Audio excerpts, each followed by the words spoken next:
All right. I hope this records properly. Anyway, I'm doing the horoscope here for CB, we're going to call you. Okay. And this is going to be the first of several videos about it. And um, so I'm going to just start in by, we know your birthday and your place of birth and your time of birth, which we have as 11:23 p.m. And you're a woman, CB, we're going to call you. And so you're obviously a Cancer. You're born with the sun in Cancer. And um, so, of course, that's your sun sign is about where the sun is on your birthday. And so, because the whole thing is about the sun, um, as it appears, of course, obviously the Earth's going around the sun, and the sun is not setting in the sky, the Earth is turning. And so the sun is every year with our present Earth sun configuration, that is. So as long as that seems steady, um, your sun is at about 4 degrees 4 degrees and 12 minutes of Cancer. So, which makes it like kind of 4 days after the start of Cancer and the start of the summer. So that would be, 4 days or so after the summer solstice and is your birthday every year. And what we say about Sun and Cancer people in general, obviously there's a lot of Cancers born in the first sign of the summer, and which is late June into like the third week of July. So you are sensitive people, you're emotional, um, you are.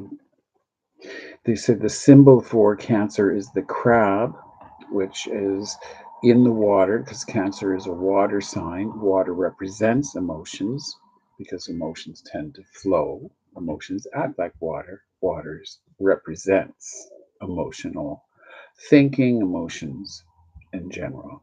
So here, your sun is there. So the sun is what your sort of life spark, your solar energy is what you're trying to express in life.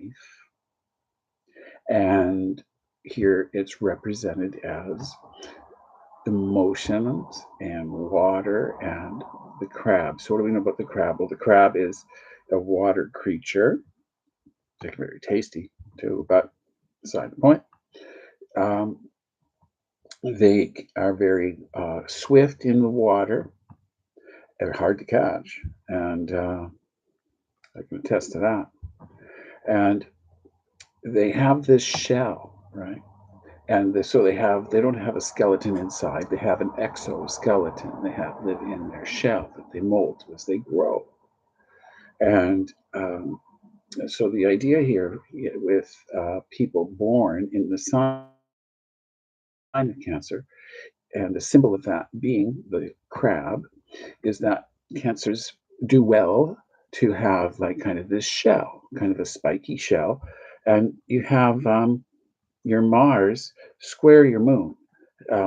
Some other things going around, which says that you're supposed to have this spiky protective shell that kind of that you protect yourself from your own kind of sensitivity. That's what the crab shell does. It protects it. So, and it protects what? Protects its emotions with a shell, a boundary, a barrier. And this is good. That's natural for Cancer and it's self preservation. Got to do it. Um, so, Cancers, really value their emotional state. Their emotional well-being is supposed to be like your primary priority. Um, so let's carry on. We're going to get back to all that stuff. But what's not every year is the moon. And the moon goes around once every 28 and a point something days. Zoom. So your moon is in mid Gemini at 14 degrees, 54 minutes, almost smack in the middle at 15 degrees Gemini. So that's interesting because the moon is also about emotions, our kind of astral body, our body of sensation, our but it's also has a lot to do with our instincts and how we react in an instinctual manner. And those instincts were formed during our childhood, during our early, when we were like little sponges, babies and toddlers and kids. And so it can also have a lot to do with one's mother and family. Now, also, your moon is in the fourth house, so this just gives extra emphasis to the importance of home, family in your life as an adult, in your life as you grow and mature in your life. It's always there. You have to have, it's like a place to hang your hat. Um, it's funny, sort of moon in Gemini in the fourth house says two homes. Eventually, you're going to have two homes. Maybe the summer home and the winter home. I don't know, but two homes. And at once, yes.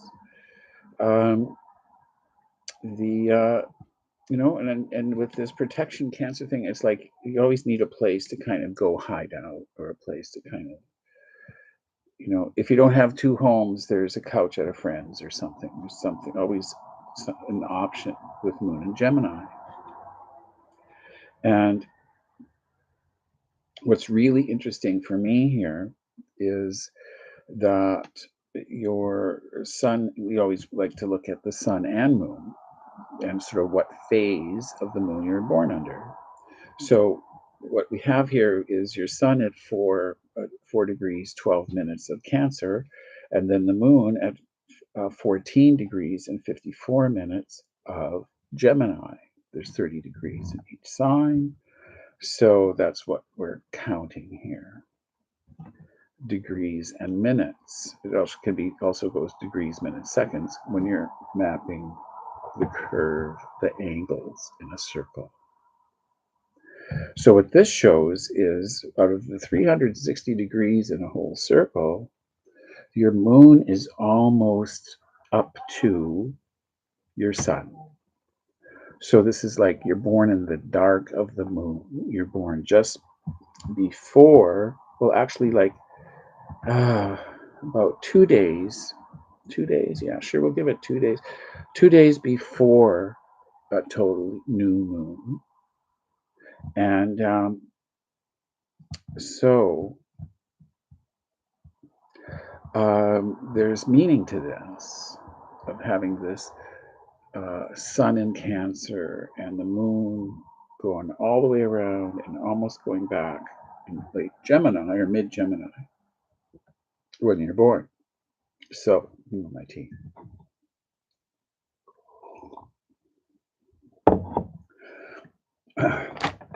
I'm going to have to look at quote you from this book a little bit. I mean, it's not that I don't know it, it's just that it says it so well. And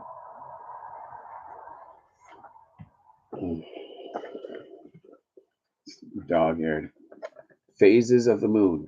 And that's going to be backwards, but whatever. Um, and you were born. This book gives 28 phases to the moon as it goes around the sun. Well, no, it doesn't go around the sun, but in its relationship to the sun, it goes from dark to half to full to half to waning half to back to dark and new moon again. That's the cycle we're talking about. The full moon, new moon, half moons, those things.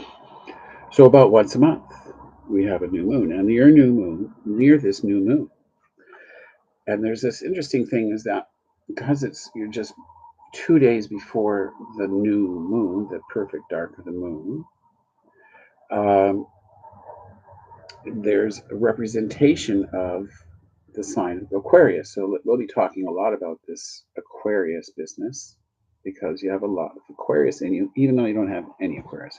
You have Aquarius rising. So people talking about astrology, you're always talking about the sun. The big three. The big three are the sun, the moon, and the rising sign. Let's go that way. Three: sun, moon, and rising. And that's the order they usually say them. So you are a sun, moon, rising. You are a Cancer, Gemini, Aquarius, because you have Aquarius rising.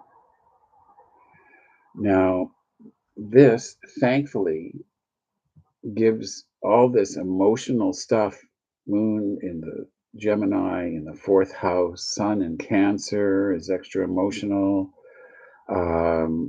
The cycle is around almost to a new moon, and that also shows a bunch of sensitivity we're going to talk about more specifically. But nonetheless, there's this rising sign because you were born at like my information said 11:23 p.m. So who knows how accurate that is? Somebody was looking at the clock at the hospital. Cool. Um, but with that time, that puts your sun near the bottom of the chart in the dark part of the day, 11 p.m., middle of the night. And so, what this says is that rising sign is called the rising sign because it's where the sun rises on the horizon on your like your first day of when you were born. What sign is looking out to the horizon? What sign is out there in space in the zodiac? And what we got is Aquarius, the sign of Aquarius. So, what this means is that you have this quality of detachment, a little bit of quality of objectivity, that you see the world through the ascendant, the rising sign or ascendant, same thing. Rising sign is about how we view life, how we view the world, and and also how it's like the stained glass window of our lives, and it's we see it, how we see the world and how the world sees us is colored by the ascendant, the rising sign. So when you're looking out at life and life is looking back at you, it sees this Aquarian and you see things in an Aquarian way, which is kind of a little bit detached. It's a little bit kind of, oops, wrong planet. That's kind of the Aquarius rising sign is that, oh gosh, things are weird. It's an acknowledgement of some really basic good stuff. Really, there's an ability to sense um, kind of a sense of equality amongst people, a sense of sort of respect for oneself and others. That's when it's working positively. It helps us to kind of keep a little bit of a distance, a little bit of detachment, keeping this Mercury conjunct your moon. We'll get more into that in Gemini in the fourth house. Means that you're not just a sap to all this empathetic, emotional feelings that you have. That you're able to kind of figure it out. That you're driven to kind of put a rational kind of some kind of analysis over all these emotional waves that are continually crashing through you, out of you, and into your life. So it's that with that kind of quality, you're able to kind of, think about things, which helps. So, so it's around something to do with Aquarius and with Mercury as a co-ruler. They're born under, as I said, phase 27. And here you are, and it says, um, she is arrayed against the supersensual. She knows herself to be one small participant in a stupendous evolutionary process working itself out through humanity. When in phase, when things are going well, notice I'm getting in personal for this part. Her attention centers on humanity rather than on herself. At most, she regards herself as one among many, as though viewing her body from a distance, or perhaps she consciously experiences the unity of life beneath its many individual points of focus, one of which is herself. Or she simply loses herself in whatever total context she happens to find herself. In any case, there should be no sense of ambition, no striving. She finds the finest acts are effortless, as though performed through her by another agent. And we got a famous poet, W.B. Yeats, quote here about you here. Man does not perceive the truth. God perceives the truth through man. So there's this really thing here about no longer or a refusal to face any kind of responsibility of judging yourself. There needs to be a relief, a relieving of the burden of individual self-consciousness, of the ability to stand upright before all of life.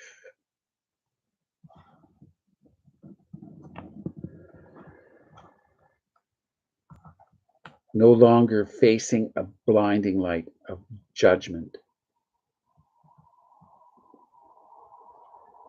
Just being grateful. Now, this brings up a whole ball of wax here, because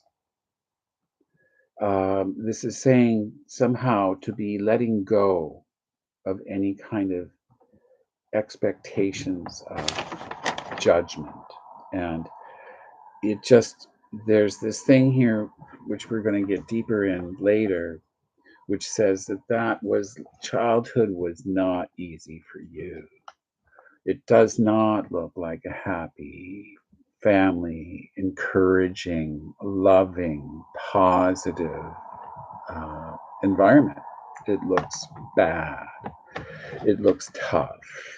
It says a lot of aggressive energy, a lot of judgmental energy, a lot of negativity, a lot of criticism, a lot of verbal abuse, if not more, and other sorts. It just doesn't look, it looks so rough now. And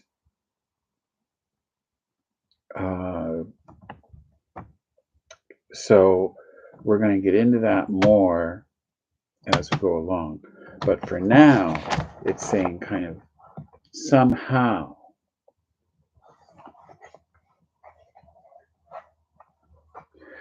you're doing better with little kind of personal ego. You're able to embody within yourself and relieve the experiences of any other person. You're so empathetic that you not only feel another's pain and joy as your own sometimes, but when you do, you know how to offer help without interfering. You can really help and heal people. Um,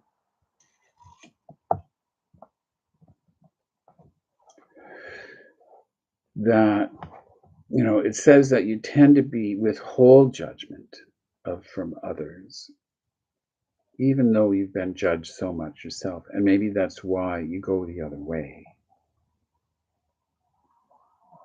At best, she serves as an undistorted, dustless mirror into which others may look and see the deeper layers of their own minds, that you open people up to themselves and reality of themselves and what they're doing in life. But it's really key here that we go back to the crab symbol, because there's such a degree of sensitivity here that you seem as though you may have difficulties in really seeing, is that my feelings? Are those my opinions? Is that my thoughts or judgments? Or am I absorbing and sensing other people's ideas and other people's feelings?